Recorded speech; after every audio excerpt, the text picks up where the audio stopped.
ओवीस kitchen या recipe चॅनलमध्ये तुमचे स्वागत आहे. तर आज आपण एक कच्चा बटाटा किसून कोथिंबीरमध्ये टाकून अतिशय भन्नाट चवीची रेसिपी पाहणार आहोत. यापूर्वी ही रेसिपी तुम्ही कधीच केली नसेल, पण जर एकदा केली ना तर सगळेच जण अगदी कौतुक करतील तुमची, कारण की इतकी जास्त ही रेसिपी चविष्ट होणार आहे आणि इतकी जास्त सोपीसुद्धा आहे. तर चला थोडाही वेळ न घालवता लगेच रेसिपीकडे वळूयात. तर बघा, त्यासाठी इथे भरपूर अशी कोथिंबीर घ्यायची आहे आपल्याला. सुरुवातीला कोथिंबीर जर निबार असेल तर त्याच्या अशा पद्धतीने तुम्ही देठं काढून घ्या. पण ही कोथिंबीर जास्त निबार नव्हती, त्यामुळे मी बघा अशाच पद्धतीने जराशी देठंसुद्धा घेतलेली आहेत. पण अगदी जाड काडी असेल तर तीसुद्धा इथे तुम्ही काढून घ्या. व्यवस्थित अशी कोथिंबीर आपल्याला आता निसून घ्यायची आहे आणि स्वच्छ 2 ते 3 पाण्याने ही कोथिंबीर धुवून घ्यायची आहे. कारण की आता पावसाळ्याचे दिवस आहे आणि पालेभाज्यांना भरपूर प्रमाणात माती लागलेली असते. तर बघा, कोथिंबीर पाण्यातून निथळून काढली आहे आता मी. आता ही कोथिंबीर अगदी बारीक अशी चिरून घ्यायची आहे. बारीक का चिरायची हे सुद्धा पुढे मी नक्कीच तुम्हाला सांगणार आहे व्हिडिओत, त्यामुळे व्हिडिओ शेवटपर्यंत पहा. अतिशय भन्नाट चवीची रेसिपी बनणार आहे आणि अगदी कमीत कमी वेळेमध्ये ही रेसिपी आपली तयार होणार आहे. चॅनलवरती नवीन असाल आणि चॅनलला अजूनही सबस्क्राईब केलं नसेल तर एक सबस्क्राईब नक्कीच करून घ्या आणि लाईकसुद्धा नक्की करून घ्या. तर बघा, अगदी बारीक अशी आता ही कोथिंबीर मी कट करून घेते. जर थोडी थोडी मोठी राहिली असेल तर अशा पद्धतीने तुम्ही पुन्हा तिला बारीक कट करू शकता.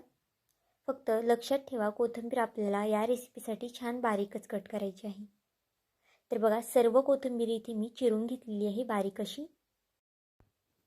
आता ही कोथिंबीर एका प्लेटमध्ये आपण सगळी काढून घेऊया. तर बघा, व्यवस्थित अशी कोथिंबीर प्लेटमध्ये काढून घेतलेली आहे. छान बारीक चिरून घेतलेली आहे कोथिंबीर.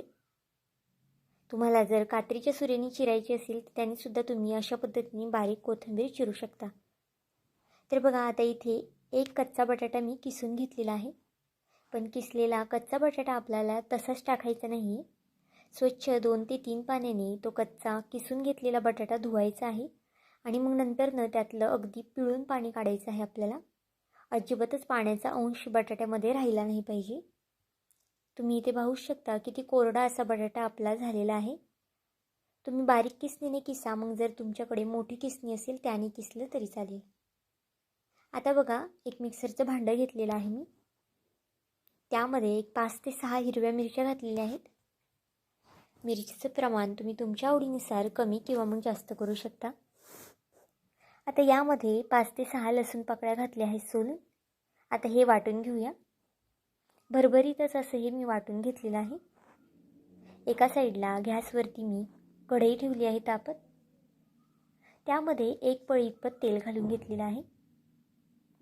तेलाचं प्रमाणसुद्धा अगदी इथे सुरुवातीला आपल्याला कमी करायचं आहे. तेल तापलं की त्यामध्ये 1 चमचा मोहरी, 1 चमचा जिरे आणि 1 मोठा चमचा पांढरे तीळ घालून घेतलेले आहेत. अशा थंड वातावरणामध्ये तर पांढऱ्या तिळाचा वापर हा कोणत्याही रेसिपीमध्ये जास्तच केला पाहिजे, कारण की ते शरीरासाठी सुद्धा चांगलं असतं. तर बघा, हिरवी मिरची आणि लसणाची सुद्धा इथे मी पेस्ट घालून घेतली आहे.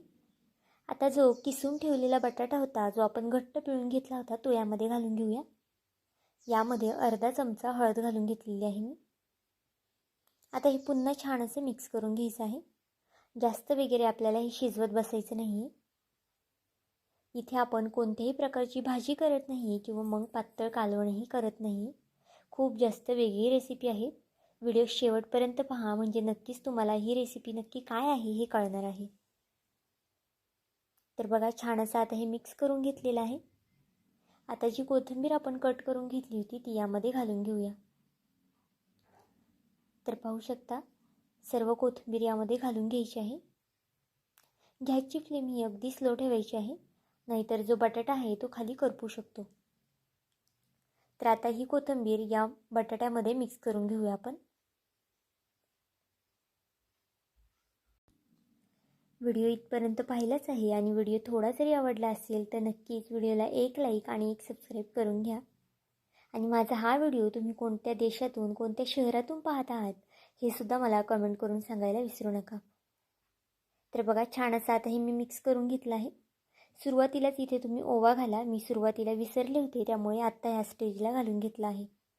ओवा घातल्यामुळे आपल्या या रेसिपीला अजून जास्त छान असा वाससुद्धा येणार आहे आणि चवसुद्धा छान लागणार आहे.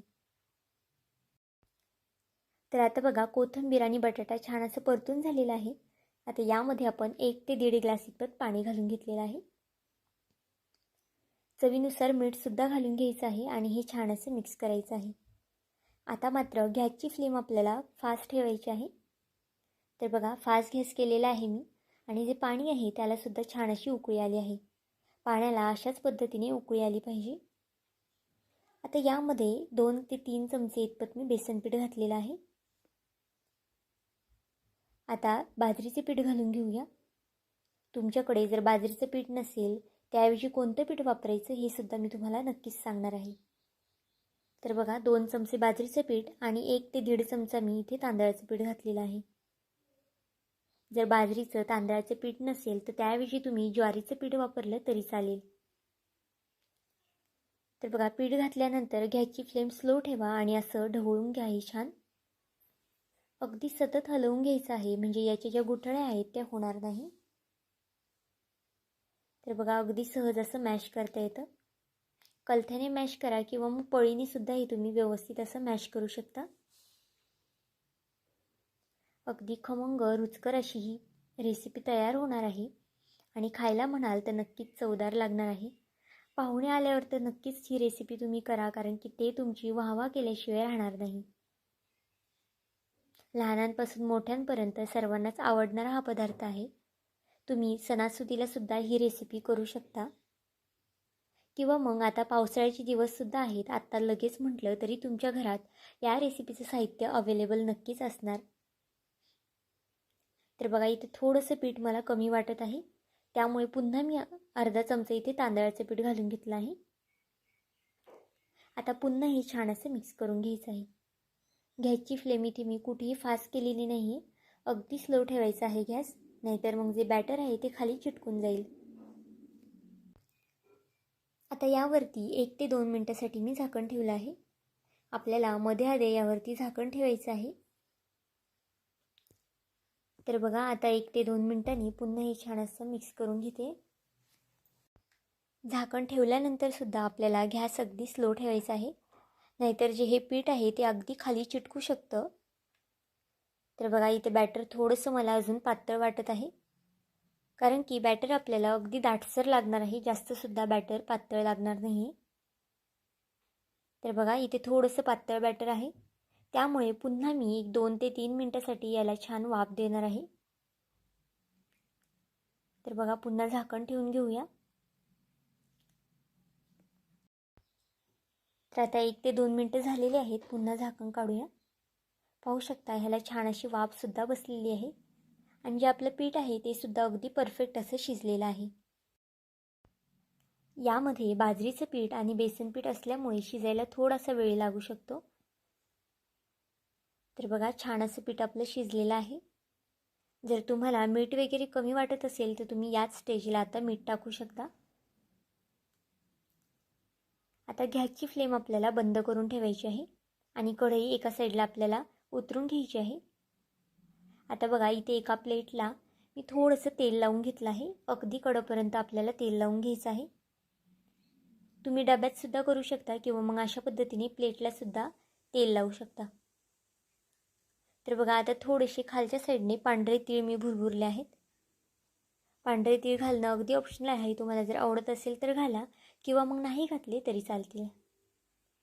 आता जे बॅटर आहे ते आपल्याला सर्व यामध्ये टाकून घ्यायचं आहे ताटामध्ये.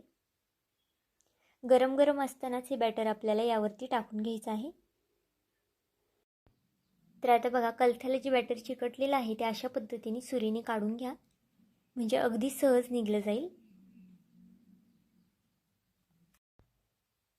आता हाताला थोडं थोडं पाणी घ्यायचं आहे आणि हे थापून घ्यायचं आहे.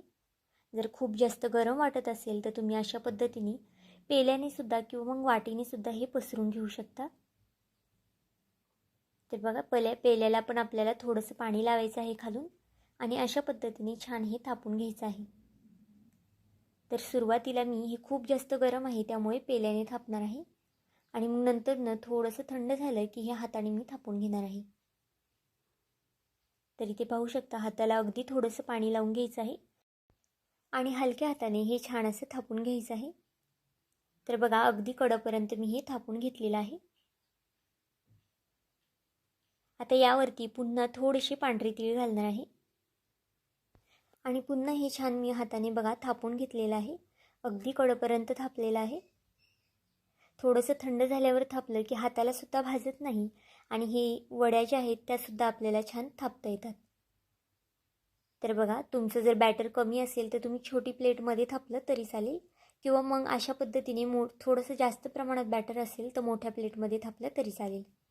आता हे आपल्याला थंड होऊन द्यायचं आहे आणि बघा थंड झाल्यानंतर आता याची आपल्याला वड्या पाडून घ्यायच्या आहेत. आता तुम्हाला कळलंच असेल की आपण नक्की काय करत आहोत, पण ही रेसिपी नक्की तयार होऊन कशी बनणार आहे किंवा मग आतून किती खुसखुशीत झालेली आहे किंवा मग कशी दिसणार आहे हे मी तुम्हाला नक्कीच सांगणार आहे आणि दाखवणारसुद्धा आहे. त्यामुळे व्हिडिओ शेवटपर्यंत पहा, कुठेही स्किप न करता. तर आता बघा सुरीने मी अगदी सहज अशा ह्याच्या वड्या पाडून घेणार आहे. सुरी थोडीशी ओली करून घ्यायची आहे आपल्याला, म्हणजे ज्या वड्या आहेत त्या तुटणार नाही. तुम्ही तुमच्या आवडीनुसार कोणताही आकार या वड्यांना देऊ शकता. तुम्हाला जर चौकोनी द्यायचा असेल किंवा मग शंकरपाळ्यांसारखा आकार द्यायचा असेल तो सुद्धा इथे तुम्ही देऊ शकता. आता बघा मी इथे चौकोनीच फोडीमध्ये ह्या वड्या कट करून घेणार आहे. जास्त मोठ्यासुद्धा नाही आणि जास्त लहानसुद्धा नाही.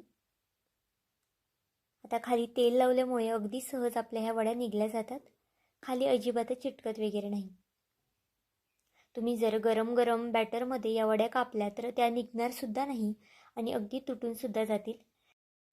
त्यामुळे अगदी अशा पद्धतीने बॅटर थंड होऊ द्या आणि मगच वड्या कट करा, म्हणजे त्या वड्या अगदी सहज अशा कट होतील आणि तुटणार वगैरे अजिबातच नाही. आता या वड्या तुम्ही 2 पद्धतीने खाऊ शकता. तुम्हाला जर तेलकट वगैरे अजिबातच करायचे नसतील तर तुम्ही कढईमध्ये नुसतं जिरी, मोहरी, थोडेसे पांढरे तीळ, कढीपत्त्याची फोडणी देऊन या वड्या परतल्या तरीसुद्धा अगदी खमंग लागतात खायला किंवा मग तळूनसुद्धा अगदी खमंग लागतात. तर इथे बघा मी तळून दाखवणार आहे. गॅसवरती कढई सुरुवातीलाच मी तापत ठेवलं आहे तेल. आता तेल कडकडीत असं तापून द्यायचं आहे. गॅसची फ्लेम अजिबातच स्लो वगैरे करायची नाही.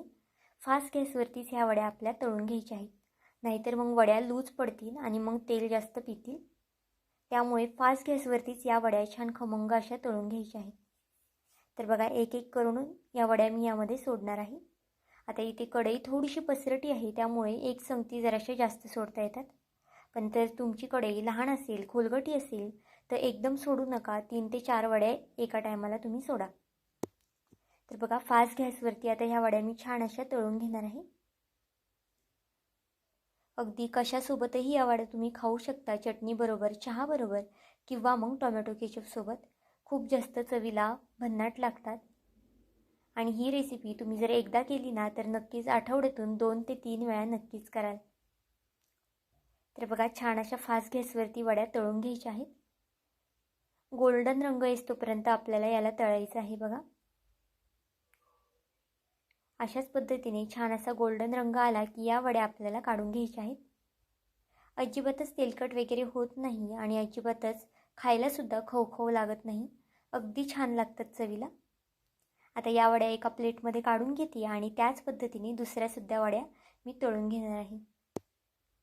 तुम्ही या वड्या अशा पद्धतीने करून फ्रीजमध्ये स्टोअरसुद्धा करू शकता 10 ते 15 दिवस. आणि ज्या वेळेस तुम्हाला तळून खायचे आहेत त्यावेळेस तुम्ही अशा पद्धतीने काढून त्या तळूसुद्धा शकता. तर बघा यासुद्धा वड्या छान फास्ट गॅसवरती खमंग अशा तळून घेणार आहे.